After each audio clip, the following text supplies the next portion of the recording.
joueurs, mais c'est surtout Mahrez et Vardy.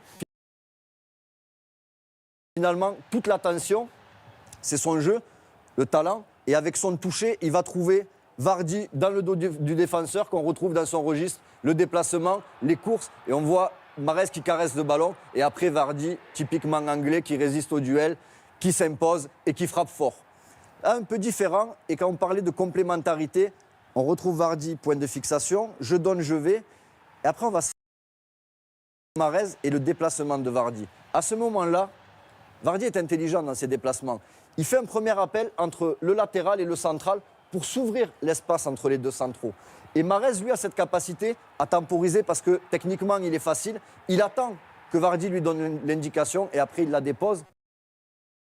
Ils se cherchent constamment. Dès qu'ils sont proches du but, c'est eux deux. Lequel des deux attire le plus l'attention des défenseurs adverses? Après, c'est Mahrez l'artiste. C'est celui qui a le plus de talent. C'est Mahrez, contestablement. Et on va voir pourquoi. Et ça donne pas à ses partenaires. Regardez cette situation au départ, il est au 1 contre 1.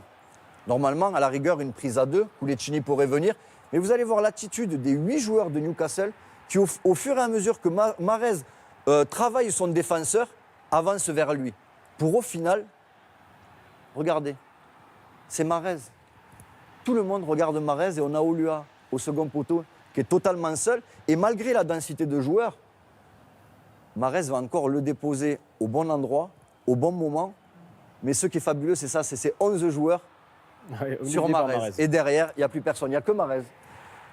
Même situation, toujours face à Newcastle. Là, il gagne son... Là, il sort, on peut se dire, il sort pour la passe en retrait, c'est pas faux. Mais ils sont quand même 3 joueurs. Et on va voir au moment de la passe décisive, parce que ça n'est une. Après, il finit pas. Mais ils sont 2 seuls. Et 4 joueurs concentrés sur Mahrez.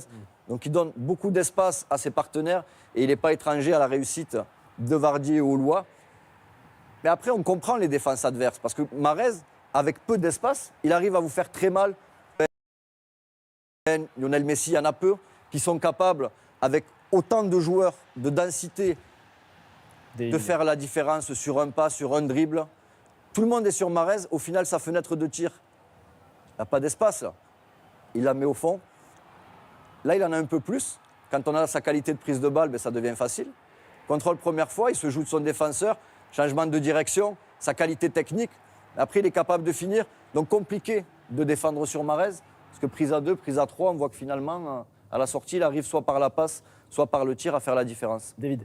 On parle de sur le front de l'attaque qui est surtout très important, c'est Okazaki ces derniers matchs. Il était super sub, surtout sur la première moitié de saison, mais là titulaire sur les 5 derniers matchs, parce que ça permet de déstabiliser les défenses adverses. On l'a vu, le but contre City où il prend Otamendi avec lui, il crée une fausse piste. Et il est très très important sur ces derniers matchs. Oui, parce que sinon, 2 joueurs dont le registre est identifié, s'ils jouaient que tous les deux, il y a quand même un moment où les adversaires finiraient, au bout de quelques mois, on finit par les connaître, on finit par se méfier. Non, il y a aussi autour le volume de Kanté au milieu, il y a Okazaki qui fait des différences, il y a autre chose aussi quand même. Dans la data room, on a voulu séparer donc le duo Vardy-Mahrez analysé par Cédric Taffero. Vous allez devoir faire mieux, ça va être compliqué. Hein. Özil-Giroud, le duo à Arsenal. Vous vous êtes concentré plutôt sur le passeur, Mesut Özil.